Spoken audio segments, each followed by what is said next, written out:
Good evening, ladies and gentlemen. Time's 7 o'clock. My name's John Adams. I'm one of your local councillors.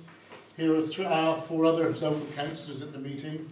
We've got apologies from Vic, Kevin and Andrew because of hospital appointments and visiting people. So this evening I'd like to make you welcome. What we're having this evening is really a discussion and an invitation about a neighbourhood plan in the way forward. Nothing at this meeting will be formulated. All it is to just look at the processes and any questions that you like to have of us. If we can't answer them, we'll get them from the local planning officer on the way forward. But this is really just a discussion on how to formulate this neighbourhood plan. So, on we go. It is the intention that this presentation will give you a basic insight into what a neighbourhood planning is, why it matters and how it works. A neighbourhood plan, sometimes called a neighbourhood development plan. It is a new way of helping local communities to influence the area in which they live and work, and gives local people more power in deciding what happens in their area. For the first time, local people have a major statutory say in helping to shape development and conservation in the areas in which they live. Neighbourhood planning empowers communities to shape development and growth of the local area. Neighbourhood plans will also become part of the local statutory development plan. We're assured that our development plan, if we actually approve it, will have teeth. A neighbourhood development order enables a community to grant planning permission for the development site it wishes to see. It as well as used as for protecting green spaces. A community right to build order gives permission for small-scale site-specific developments by a community group. Are you all with me? I just apologise for one thing. We haven't got view graphs or overhead projectors because I think death by view graph to send us all to sleep. I'll just give you a brief description and then we'll try and answer your questions. In essence, a community will be able to choose where they want new homes, shops and offices to be built, which green spaces they want protected, community facilities and recreation, have their say on what new buildings should look like and what infrastructure should be provided, grant planning permission for the new buildings they want to see go ahead. A neighbourhood plan cannot conflict with the strategic policies of the local plan prepared by the local planning authority, be used to prevent development that is included in the local plan, be prepared by a body other than the parish or town council or neighbourhood forum. What it's basically saying is the government wants to put power back into the hands of local residents, business and local councils. Neighbourhood planning is optional, not compulsory. No one has to do it if they don't want to, but we think that lots of people want to take up the opportunity to influence the future of the place where they live or work. If we don't produce a neighbourhood plan, the future of where we live will be decided from elsewhere. How does neighbourhood planning work?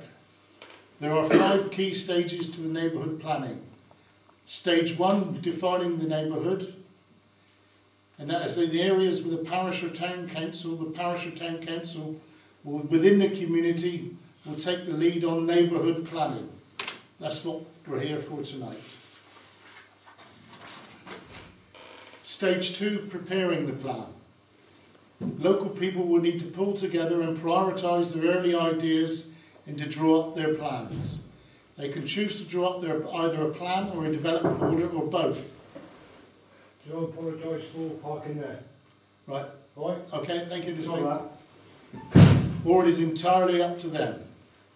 With a neighbourhood plan, communities are able to establish general planning policies for the development as well as protection of land and open spaces in a neighbourhood. With a neighbourhood development order, the community can grant planning permission for new buildings they want to see go ahead. Stage 3, an independent check. Once a neighbourhood plan or order has been prepared, an independent examiner will check that it meets the right basic standards. Stage 4, community referendum. The local council will organise a referendum on any plan or order that meets the basic standards. There are grants available, so you don't have to rob the parish council funds for a referendum. People living in the neighbourhood who are registered to vote in local elections will be entitled to vote in the referendum. If more than 50% of the people voting in the referendum support the plan or order, then the local planning authority must bring it into force. Stage 5, legal force. Once a neighbourhood plan is in force, following a successful referendum, it carries real legal weight. Funding, support and involvement.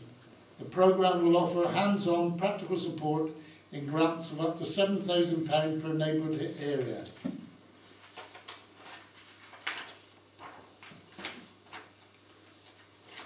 What next? Well, as you can see, there's another pile of paperwork listing out the stages.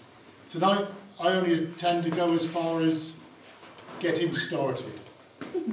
Otherwise, you'll be weighed down under a weight of paperwork. So the way forward is to have a representative from each organisation feeding in how they would like to see the town develop. That is already in hand. We sent out 37 letters to all the various organisations and people we think would have a say in what the requirements are for the next 20 years. Remember, it is we as a community do not produce our own plan. We are at risk of having others from outside your community deciding our future for us. Yet another big document.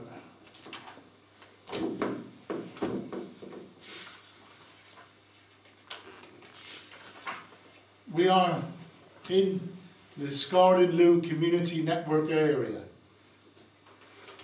If we don't produce our own neighbourhood plan, this group will take us over and decide what we're having.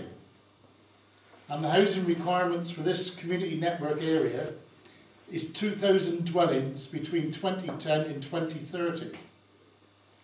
Liscard, our down has taken 1,000. Outside of Liscard, the provision for 1,000 dwellings. And I believe the last time I looked at the site, but I couldn't find it again, is Lewis taking up to 600 dwellings. As far as I can see, Lanteglos isn't scheduled any, but I'd have to go into the depths of the web in County Council to find out where all these houses are being placed. As you've probably guessed by the news, with all this community planning in housing, Cornwall County Council want 47,000 homes. Yet the homeless charities you see on TV and in the Western Morning News state there's only 28,000 homeless. Now, is that total people or families? So if you said 2.4 per family, that could be anything between 12,000 and 28,000. Yet they want to build 47,000 homes. They could import another 20,000 into Cornwall. The local infrastructure, as you know, can't take it. The social services, the schools, the doctors, the hospitals. So as you can see, this community plan is really needed for the next 20 years. And if we go into the remainder of the community network development area, the provision of around 1,000 dwellings is up until 2030. Additional housing and employment growth should be of a size, nature and scale appropriate to the needs, character and services available of the settlement. Development should help rebalance the communities by providing facilities, economic development, housing for local needs of a scale that is appropriate to the settlement and reduces the need to travel. Development should deliver community benefits in the form of an affordable housing for local people and contributions to requirements for facilities, services and infrastructure identified locally. So if we don't basically put in a plan, then there's others out there who'll do it for us. So really it's up to all of us to get together, put in a plan and present it. The facility is available, there's enough of us here, there's enough organisations. So really, it's over to you to work our way out of it. So this evening's only looking at what we can do, what we cannot, and answering your questions. So really, first questions please. Speechless. Of the 37, did you include local businesses in it? Yes, Because that when it was done before, that was a criticism. we have a list. No, not just, that's good enough for me, John. Did you see the letter? Yes, I did. Because they're all on there. Right, I didn't read all of it. I just seen my name on it. The organisation. Could I ask please if you've had any feedback from any of them, whether verbal or written? Well, up to this date, I've had no feedback at all because the parish clerk has changed hands and all the letters are addressed to go back to the parish clerk.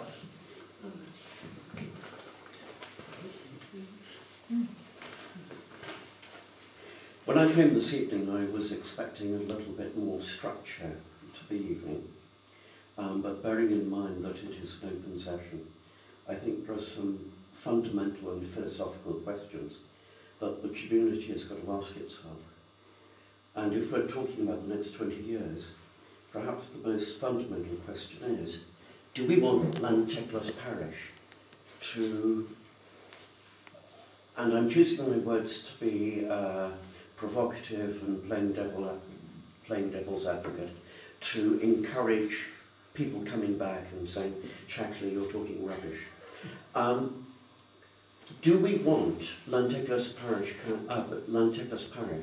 to remain a museum piece, or do we actually want to progress and look to employment and encouraging our young actually to stay in the community and to thrive?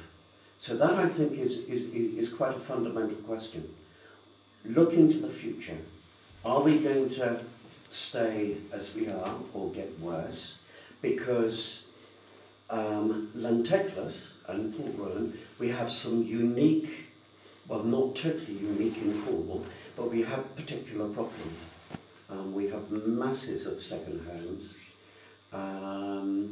and I believe that trying to retain our young in the community and providing them with a future and sensible employment is worth talking about.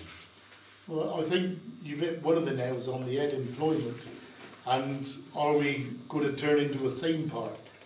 Because there's various employments and employers in this parish who get complained at by holiday makers because they're making a noise and they're upsetting their sleep.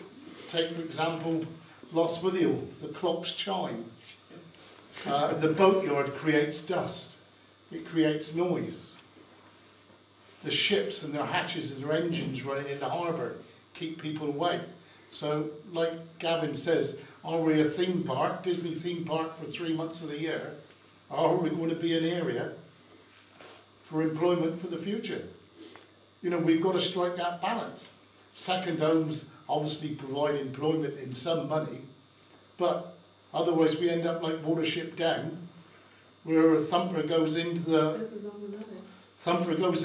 warren, and there's all men living there, and the place is dead because they've all died off. Can I suggest that what Gavin has said is noted, so that when a parish plan committee is put together, that is one of the integral points that is covered. Is there any idea whether or not Cornwall Council is determined to take the second home situation by the scruff of the neck and sort it out, or is it going to get worse and worse and worse? That's a question for Councillor Hannaford. Just taking a look at the second home situation, when I walk down 4th Street to get the paper in the mornings, I think there's 75 houses in 4th Street. Exactly. I count over 55, about 55 of them empty. Yeah. That was on Monday morning. West So Street. you multiply that throughout Pole Ruin, you're looking at a good 60% of Pole Ruin is holiday homes. So it has to be taken into account. Yeah, Kevin? The pathway is striven with legal problems. So in law, it would be terribly, terribly complicated to do it.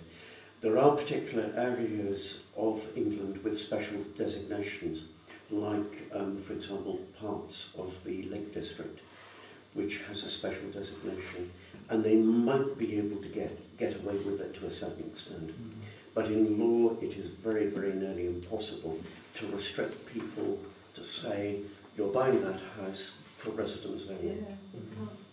So being a betting man, and if I had to put my £5 note on the table, I would say, no, it's not going to happen.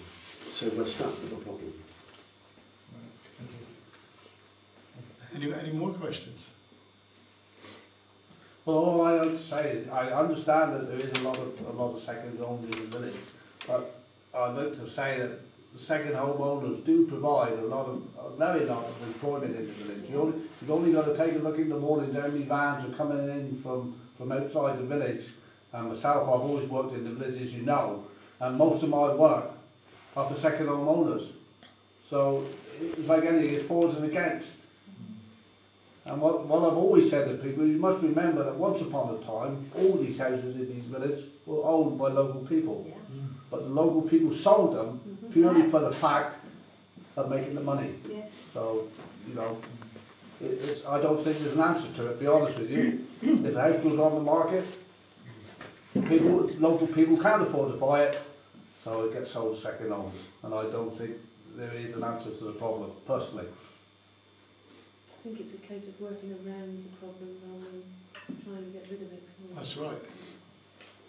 I would say, as somebody who's run 2 businesses in the village, is that the second homeowners, especially the longer standing ones, support the businesses very well, especially in the shop when we were there. The amount of business we did off the second homeowners, by and large kept the shop going, so it wasn't local support. No, but surely now Tesco's and all the delivery vans, there are so many delivery vans here delivering food. I got out at the right time. Yeah, you did. You did. Yes, because Yes, very much so. it's ridiculous seeing the number of people that order their food at a time where they are there, and it's trolley loads of stuff that goes in. Our local shop hasn't got a chance. So you could say, to put down as an item on the development plan, viable business.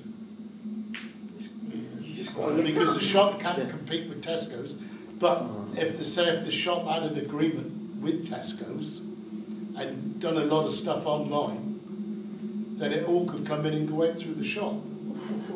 Well, it's only a a good thought. idea if they got a bigger shop. I mean, there are 4 or 5 different. Yeah, but what chaps I'm saying is the delivery guys like a Tesco Express. No. They do well in the cities. Yeah. And All you, right, Waitrose then. and then the local It's shop. Waitrose mostly. The local shop would have the buying power, because at the moment the local shops just haven't got the buying power of the big supermarkets. You'd be surprised going round there how much stock in the shop is as cheap, or Yes. on occasions cheaper than the supermarket. Yeah. There's certain things that you cannot compete with because you're buying a dozen at a time where they're buying a lorry load. But an awful lot of the stock they sell in there you'll find is not that far removed. By the time you take into account ferry fares and your time and your fuel, you aren't saving a lot of money going to Asda and Tesco's a lot of the time. And they deliver. But it doesn't make any difference to the second homeless that are on holiday. We're used to. It's cheaper to have a shopping delivered to your door than it's going across the ferry. Well, it's a downside easier. Yeah. So have we got anything from the farming community questions to ask?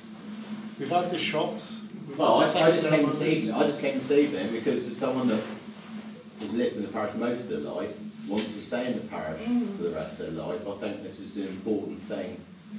You know, it gives us the opportunity to be able to say what we want and what we don't want in the parish.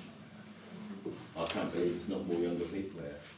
Request for information. I'm not sure what the remit of the plan is, and whether the plan is, because what you read out was a lot about 2,000 homes, 1,000 for this guy, 600 for that. That's about homes, but we're talking here about viable community.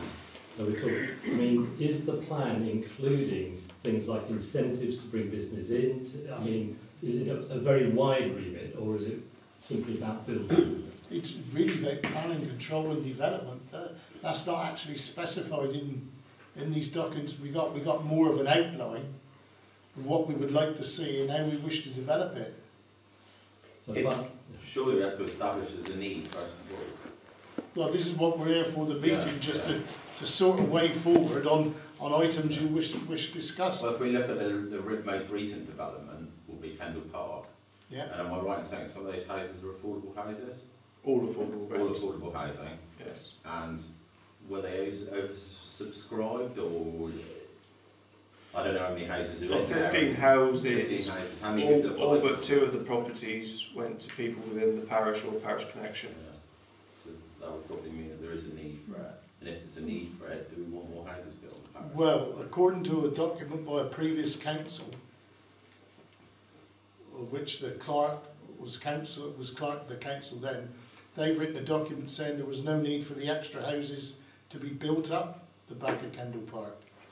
Sorry, can It's I one just, meeting. when you asked if they're affordable Sorry, housing, the document. Yeah. did you mean were they affordable to buy or No, to rent? affordable for local people to So live to in. rent, Yeah, to rent, yeah. right, okay. Yeah, it Yeah, changed. I know, It I changed. just- It I all just- went to yes, rent. because when we did the last development plan, the understanding was that some of them would be affordable To to buy. buy, and that never actually. So I think one of the other things when the group get together to produce the plan is that they're very careful about what they put their shoulders behind, because you can be misled in these things. I And think it was part of the financial situation at the time why it all went to rent. 'Cause well, that that's was, as may be. Certainly the last development plan committee were misled in relation to what was supposed to be up there. Can I just ask, just for clarification, as a personal thing, you would be wanting a mixture of affordable and to buy? Me? Is that the kind of thing that you would want to see?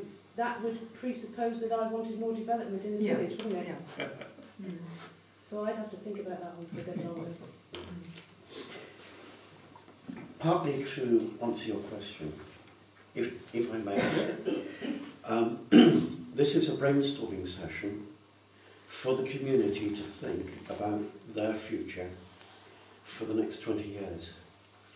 And really, I think if we get confused and overborne by what Carradine says or Coolwell Council says or whatever the case was,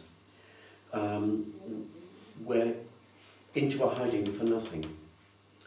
What we want to do is to think through as to what the community says, identify those points, and then work out whether it's possible to do that within the framework that is imposed above us. And of course, there is a planning framework, and of course we've got to adhere to that, because we can only do so much. But I think the important thing tonight and future meetings is to identify what the community needs. So, does the community need business? Absolutely. What type of business? What current businesses are actually working within the parish at the moment? What other businesses would be compatible and would be rather nice to get into? Where are you actually going to locate those businesses? Geographically, where are you going to position them? And then, of course, you're getting into the question of social housing and residential housing. Is there a need? If there is a need, where are you going to put the houses? So it's a question of identifying within the map of the parish where you can actually put these things. There are questions that the parish, that Polruan, for example, and Badinnick, for example, is overdeveloping. This is an opinion, whereby people are developing their gardens and whatever.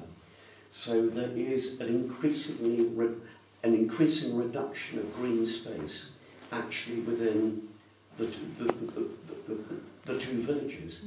If that is acceptable to the community, that is fine.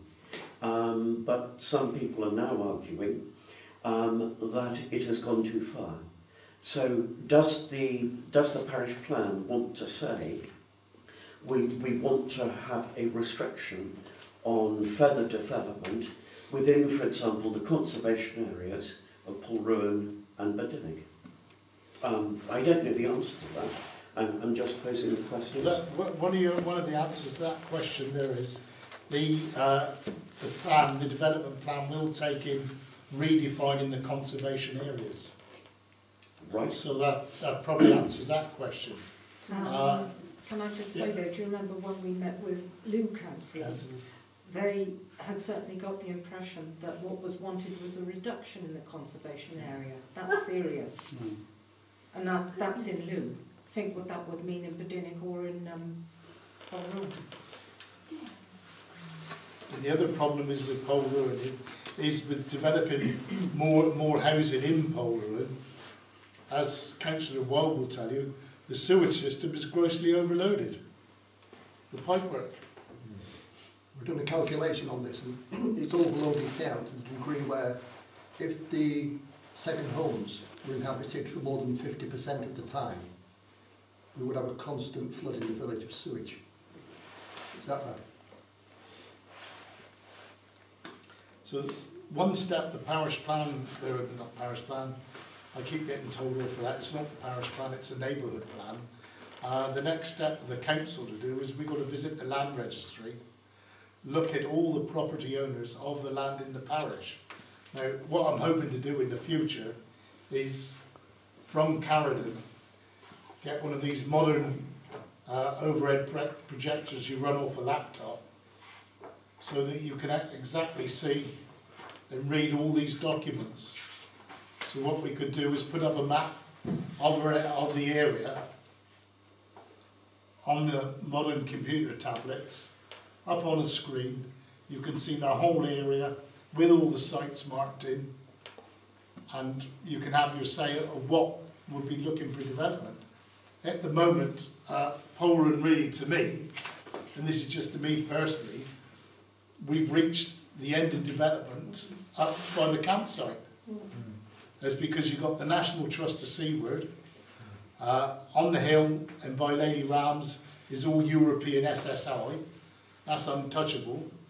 You've got AOB up pond, and you've also brought in this marine conservation zone for the riverbeds. How much of the land to the east of the campsite is National Trust in what is private, I do not know. But I suspect a fair bit of it, which only leaves available land for Badinnick. Finish off Kendall Park. And to finish off Kendall Park.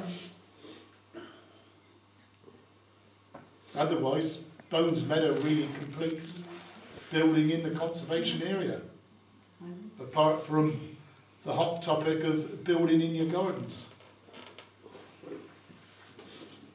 There is also the other part of Bones Meadow which generates the Section 106 money, and although it's not a huge amount in terms of the development, that is roughly 125 grand that would kick-start, say, finishing Kendall Park, or if there's a site out of this village within the parish, because if the parish doesn't spend it, it goes elsewhere in Cornwall.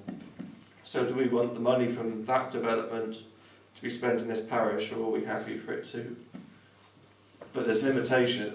Unfortunately, that lady didn't come to the last parish council meeting to say how exactly it can be spent. because I think it is, well, what I understood was it was solely for affordable housing. It is. So if that's any questions over, I'll just go into the process of what we've got, the 5 processes.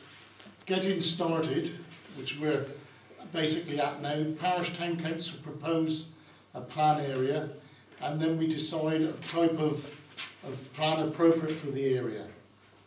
Before that, we've got to form a committee. After that, Parish Town Council prepare the plan.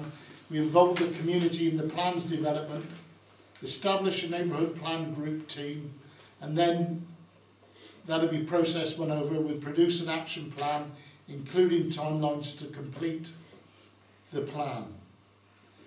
Then there's developing a vision and objectives, developing the plan, independent examination, referendum, and adoption. Can I just butt in for 1 second? You said that Kendall Park hadn't been finished? Correct. That there is land beyond it before you get to the National Trust line. Wasn't that years ago what they were going to build on up there? I mean, you're talking about building some more, but Kendall Park hasn't been finished. Kendall Park hasn't been finished, no. Up at the top of Kendall Park, there's space. Interesting. They just ran out, either they ran out of money, or they just didn't develop it. Interestingly, it is outside the development area. If But it doesn't- Mr. Chairman, if I can say, Kendall Park, that's all they were going to build, but then they had the option after to build on the top of Kendall Park. So 15 was all they were going to build, but if they needed more, they had the option of buying that land. Phase 2 is possible at some stage. But until a developer comes who wants to build there, then you won't get any building. Who owns that bit of land now then? I think it's still the Pierces. still the Pierces, Pierces. from what I believe. It's part of the Pierces family. Yeah, They still own it then? They still own it.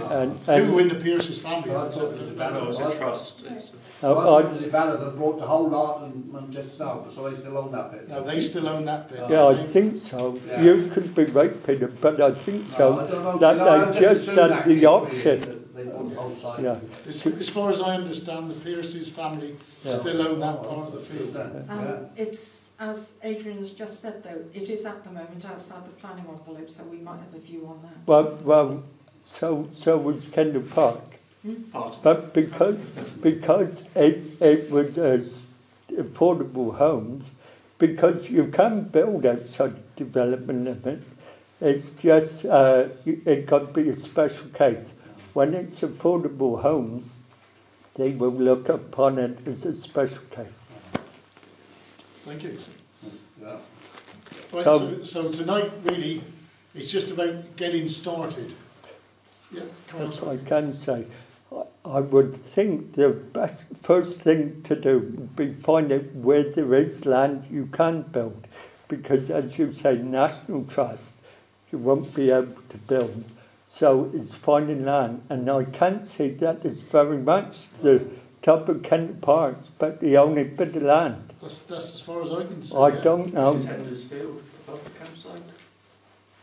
Yeah, That's that's way another. outside the development. Yeah, That's yeah. private land. It's Yeah, but that one's been scheduled for a new school yes. for the last 150 years. Yeah, but where is it? Where is it scheduled? It's been scheduled for a Well, new I don't school. know. That was years Is ago. this just That's all. hearsay or is it That's actual all document? got. It was in a It document, was. but that's gone by the by now. So there's nobody. Where is this document? I don't know, but there's a precedent. No, it's one of the documents you got for the council. It's in there, but that was years ago, so that doesn't count now. But they set But- a precedent for it by allowing it before. Well, no, because it's outside development But we'll and get come special needs outwards. kids, don't we? special needs for school. But of course, what you've got to be careful of is any houses built outside the development limit, it's got to be next to buildings in the village. It's very rare that they will allow you to build houses where there's green fields between those new houses and the village. But it is possible. But like I say, if you can find out what land there is, because that's all there is in Poland. I don't know about Botanic or whatever. If you find out what land there is, then go from there. And as for parish plans, some people think this is a parish plan, but as you say, you changed the name. Because this plan is only about development. It's what you want built. If you want things built, then you can say what you don't want built, what land you want to cut free. But the main thing, what you want built. If you don't want any houses or shops built, then you don't do a plan. That's right. That's what we stated in this document here. It's purely for a development plan, a way we develop and influence the area. Building, yeah. So it would be probably for more holiday homes. No. Because would they not surely be cheap enough for people to buy and live here? I could never see that in the month of Sundays. If you just take a look at the sewage system for Polruan, before they built Kendall Park, it was either the 80s, 70s or 80s, Polruan was subject to a sewage embargo. Total sewage embargo. For some reason the council took it on board, they wanted to build Ferris Way. They rode roughshod over the embargo. And then in Polruan there was the conservation area, the development plan. Kendall Park was way out of it. But Cornwall County Council drove a horse and carriage straight through their own planning developments. And they developed Kendall Park. And they're increasing overloaded sewage. Originally, Kendall Park, when it had planning permission, Kendall Park was going to have to provide its own sewage. And the sewage discharge, the sewage discharge for Kendall Park was going to go out through the Erie and out down over First Park.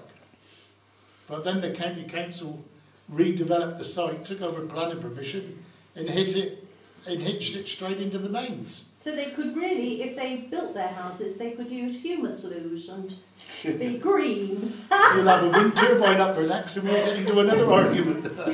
No argument, it's just that if someone builds a house up there, they'll do what they want with it when they bought it. They'll sell it on to someone else. It'll be a holiday home and we'll be back where we are with 12 lights on down the high street in the... But then again, this is where the document is that we actually have a say in what gets built in our area. Yeah, and as Mr. Chairman, someone's bought it, they and as Mr. Chairman said, if we say in this document there is no more room for development in Polruan, then it's made a statutory document, and they've got to provide proof that it's got to be built on. No, it's not, you can't say there's no room.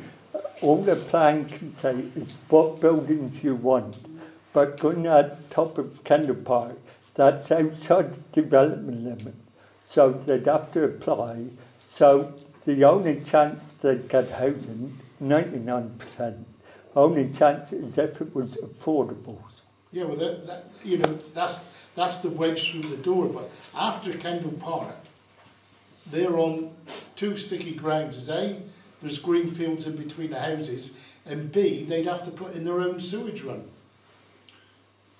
or redevelop the mains. The fundamental point is that the committee has got to look very closely at the development areas and conservation areas within the parish and identify if those are good for the next 20 years or whether you want to recommend to the community that they're changed for particular reasons. So that, I think, is what the committee has got to do. Are you saying change conservation area and development area? If under the neighbourhood plan, and I don't know the answer to this, Keith, if under the neighbourhood plan the community can recommend a change to development areas or conservation areas, that should be in their remit, if there's good cause to do it. The development areas and the conservation areas are not set in cement. They have always, the purpose has always been to make them vaguely flexible. The question is, when are they flexible? And I would have thought that if the community very strongly felt that they wanted a change, that would be an opportunity to change. But I value your views. Yeah. If you did a plan and they want to change a conservation area, that would be a chance to apply to have it changed. That is in this document that we can do it. We can redraw the conservation boundaries of Polruan. We could say the conservation area of Polruan now, we incorporate Kendall Park, we take in that 15 houses extra space, just we could, and it ends at Ferris Way. That is it. That could say form part of our neighbourhood plan. I think you can make mistaken between conservation area and development area. Because the conservation area is only about half of the village. But as Gavin said, if you did have a plan, then in that plan you could ask to have it looked at to be changed. But the development area is where your development is allowed, but outside that area it's got to be a special case, which is what Kendall Park was. Because in your plans you'll see it's marked development area and Kendall Park wasn't in it, but it's special case, so they could plan in it. That's what we've said. We can redraw our conservation area. No, we can't. We can, according to the document. It is possible. We can, Keith. It's in the document. Redraw our conservation area. Boundaries. No, we redraw the boundary. Say, for example, we take in all the Greenbank. Greenbank can expand up to the northeast because it's bounded by National Trust fields. Greenbank going to the east has got Kendall Park, which, as you correctly say, there's space there for development, which is X amount of houses. Then the limit would say of a conservation area would end at Ferris Way. You can't go to Vevery or to the southeast because it's National Trust. So that's another boundary they can't go on. Well, John, can I ask you a question? Yes, you could. I would say you can alter the conservation area, but why the conservation area? The difference between the conservation area and the rest of the village is basically about permitted development. Right. So, in other words, it's been previously decided the older part of the village, the heritage is more worthy of preservation, and therefore minor amendments that perhaps you want to add a porch on your house, you're outside the conservation area, that's permitted development, whereas in the conservation area you can add on the porch without special planning permission. Yeah, but in the conservation area already, the parish council has been overruled twice to permit houses built in people's gardens inside a conservation area. Well, that's the democratic way. But I think you don't necessarily need to expand the conservation area. You're talking about the development envelope. Well, that's all up for discussion. The definition of conservation area is where you need extra planning permission to do certain things. So there's no reason, in a nutshell, if the development area and the conservation area can both, if required, be bounded by the same line.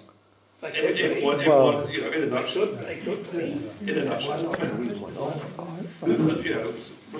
Well, I'd just say if it's in a document, I'd not call it a alliance, but I'd like to see it because that is very strange. Well, this is what they've stated. Yeah. This is what they said. If you can give me a copy of that, I'd just go online. It's all online. Well, Cornwall.co.uk. Yeah. I think it goes back to looking at the future, isn't it? I mean, where do we want to see ourselves in 20 years? Do we still want to see a village that is vibrant and has a mixture of age groups in it? Or are we just going to allow it to become a village which is second homes and elderly people, myself, for example? Or are we going to try and maintain the local school and make sure that we're encouraging youngsters to come in? And if we're doing that, how are we going to do that? Because if they're not going to have jobs when they come here, they can't afford to do it, etc., etc. So it's a huge cycle. And the development plan has to look at all those issues and decide where we want to be and how we're going to get there, the ideal way of going to get there. And you can argue about all sorts of little things, and we will, endlessly, for goodness knows how long. But there has to be some sort of suggestion, an overview of what's going to happen ultimately. And I think I'm right in saying that's what all of us could actually do, with a team of people actually set to look at that and take it further, and hopefully get responses from people. So if you've had one of these and you do have feelings, and you haven't sent it back yet, I think it's important that we have that. Well, that's right. Because we value your input, because we can't do anything unless we have your input, no matter how different it is or how argumentative it is. we got to find a way forward. John, it's already been mentioned, but I think it needs to be spelled out in black and white. With the brainstorming session that you're having, it is not only a question of examining what you want and where you want, but it is also what you don't want and where you don't want it. That's right. So it's important actually to do that bit as well. Yeah. Because the last meeting we had, I believe there was minimal people here. This evening we've got 15 plus with varying shades of opinion, which is actually what the committee will need to go forward. So no matter how divisive we are, no matter how divisive we are, we've got to go forward and design a plan for the next 20 years. Otherwise, this Scarlet Lewin take us over. The trouble is it's going to be something different because everybody wants different things. We can only work by consensus. Yeah. Oh yeah. But it's going to be difficult. As Mr. Chairman said, this is mainly about planning the land around you and how we define it. That's why at the end of the day there's a referendum and you're going to have over 50% of your community supporting your plan. Is it the intent to put out a questionnaire along the lines of the previous parish plan before it goes to the end referendum or referenda to gauge the views, or are you going to rely on the representatives of the various organisations to give the views? Neighbourhood Plan Committee. Yes, that's right. Yeah. It almost seems a necessity though. When the Neighbourhood Planning Committee formulated all their ideas, they had a display in here of everything they wanted, of everything they thought was good ideas, bad or whatever, and you had your say with little post-its. And then when you analyse that, then you can go into a referendum to see exactly what people want. It's not a simple process of sitting here over 4 meetings squabbling, having a good go at each other and getting nowhere. First of all, we've got to find definitive paths to go down. Of say, planning, find out which lands we can use for building. Is there any lands used for building? Do we need affordable housing? Where can we put it? But it's no good having, say, 25 homes built in this area if the infrastructure can't support 25 families. John, as we're still at the exploration stage. That's right. One of the things that is, because it's very difficult to get lots of diverse opinion bunged together and to know where we're ending up. I think Liz's point about saying 20 years' time, are we talking about the museum piece, okay, Poru pretty much as it is, perhaps with a bit more sewage and etc. Are we talking about a community which has got employment? What would that employment look like? Are we talking about having a little industrial complex, next to Kendall Park with, high-tech? I mean, are we trying to build that kind of employment very locally.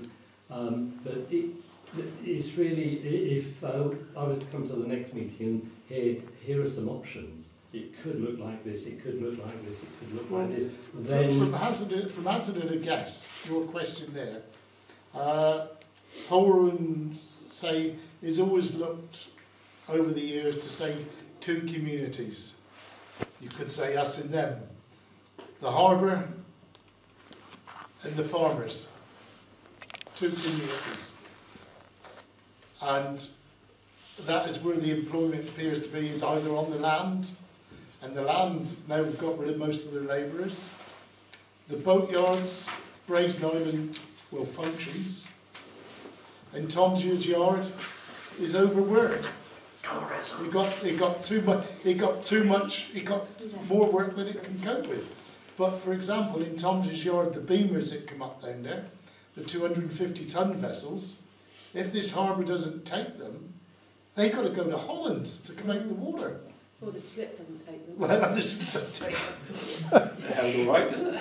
Eventually. There is work on the harbour, and we're waiting a letter from the harbour authorities on how they intend to develop Brazen Island, because the harbour master has made his intentions known to the councillors that he's intending developing Brazen Island. And plans are in progress, but they're still waiting for funding or match funding to appear. But the harbour is being developed. Up the clay docks, when I was a child, there were 120 people, 140 people worked up there loading the ships by hand. Now you go up the clay docks because of mechanisations. You're lucky if you see a crane driver. Lucky to see a ship. Yeah. So, you know, there is work around and there's lots of it. And mainly, Pole Ruins, it's all been developed around the harbour.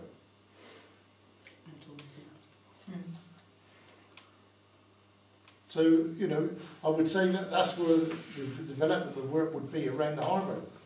For an industrial site, up the top of Pole Ruin, well, I don't think the roads would take a train of 40-ton lorries coming in. Yeah, you're looking at moving Pole Ruin with the white van man. You're not looking at anything on that kind of scale, are you? As a parish, say if an industrial site is required, well, there's a landowner here. Now, would land be available, or are the landowners we have likely to be stubborn and drive a wedge in it and say, on no uncertain terms will I give over land for developing? Well, if you know, so as you said, the landowners are, well, you know, the Pearsons for Kendall Park, Mrs. Hendersfield up the top, and then it goes to Shackley's, doesn't it? African National Trust. And there's the Bucolic land as well. And there's Bucolic land as well. So those are the main landowners. And then Mixto will be the Normans, I would have thought. But if you're looking at sort of an industrial complex, small industrial units or workshop units, surely the obvious place in the parish would be to tie it on to the proposed extension of Penmarlin. That's right. Yeah. I'm not saying it's a good idea, but in the parish, if you're looking for industry or land for industry, that would seem to be the obvious place. Certainly with access. Oh, there's something against that really. What we're talking about Penmarlin is having to ship things across the river from Capper Mill all the time on some sort of a carpet. Well, no, you've got vehicle access into Penmarlin. No, you can have a small industrial unit or a group of industrial units just outside the village, not taking 40-ton trucks, but large vans. Perfectly the best way to do that would be up a White Cross, right next to the main road. Yeah. And that's right. Yeah. That would be the place to develop. If anywhere in the parish was developed, it would be between Lanteglos Silo and White Cross. That's the ideal development to me, because a lot of companies will see Pole Ruin and it's to do with the charm, but they say no, it's too far for being tracked. The HGV drivers get frightened when they turn around White Cross. But I mean, high-tech industries, which would only be white vans. That's right. That would be the place to have it. Right next to the main road. Any other, most of the developments, it's got to be by main road. Look at Kingsley Village and things at Pradham. The reason they put it there is it's right below 30. You see, the other thing about Brazen Island is anything that's developed around Brazen Island must be a service industry to the harbour, really. Yeah. And so you again looking at a very, very narrow or very small industry. Build a decent small industrial park. Well, we've been talking for an hour now. I'd like to draw the meeting to a close. Now, do you think this meeting's been useful? Can I suggest? Because we all seem interested, but the main thing I think is to find out what land is available. If you find that out, then we have another meeting in, say, a month or whenever you find that out, so we can see a plan of what land there is, then we can have a better idea of what can be built there. And were you also talking about drawing up a committee or getting a committee together? Well, what would be the opinion of this group?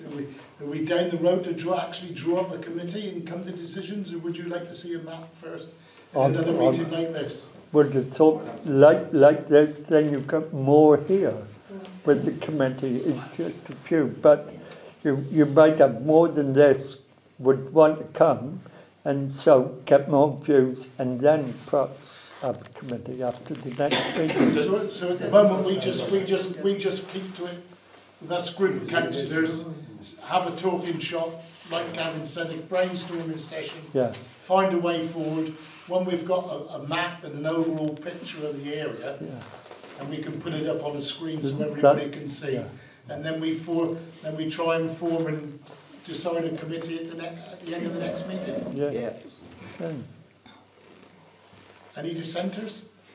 No. Because I think some people we might talk to other people and think, oh yeah, that sounds interesting. So we could get quite a few more here, which would be better. In that case, 8 o'clock, ladies and gentlemen. Yes. Thank you very much indeed for your input. We should try and draw